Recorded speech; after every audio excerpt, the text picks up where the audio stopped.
Hi everyone, I hope you're well. Today we're going to be talking about fear.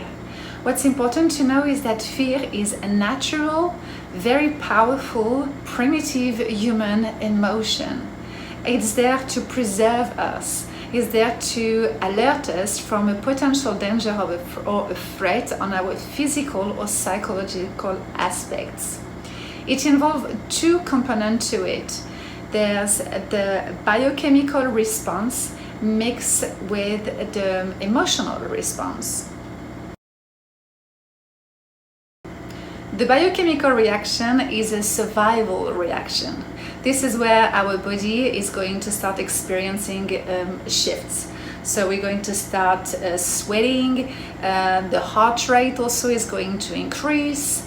We can also experience the tightening of the muscles, and this is also when the adrenaline levels are going right up.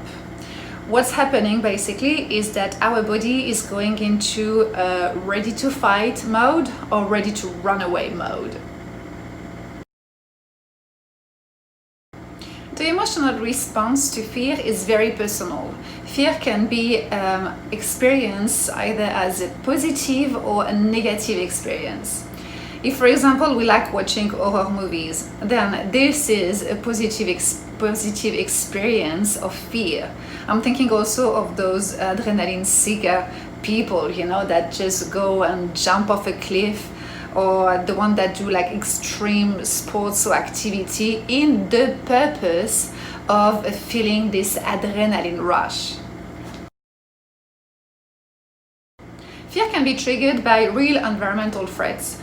We can also be fear of animals, public speaking, being alone, or fear of the future also, and the unknown, because what it triggers partially in our brain is the ego death, because we want to control things that we have no control over.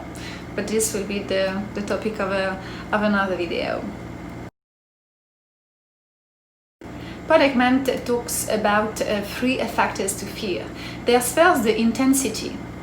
So you can go for different stages, from the being nervous to anxious to start feeling the panic getting to you or the terror.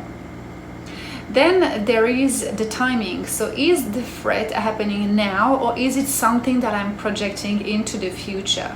Because we don't have control over it, so it tends like the panic or the stress start to get the better of us. And the third factor is the coping skills.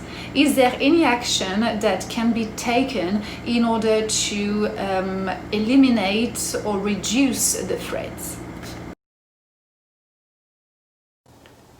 If we are around someone who is experiencing fear, the best way we can help is to actually feel compassion. We don't even need to understand the fear that the person is experiencing to accept it. So then we can slowly reassure them, and they have that space where they can slowly calm down and process all those information.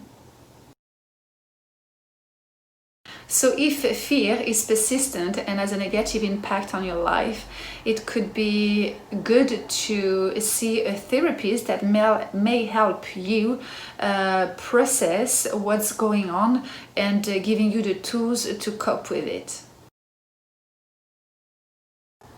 As a conclusion, fear is universal.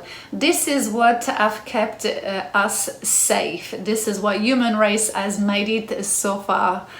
And in another hand, fear also can trap us and prevent us from doing things that we want to be doing in life. Voilà, so break the silence. We all on the same boat. All that spectrum of emotion is absolutely normal, okay? Right, I'm going to wish you a beautiful day, and I see you next time. Bye!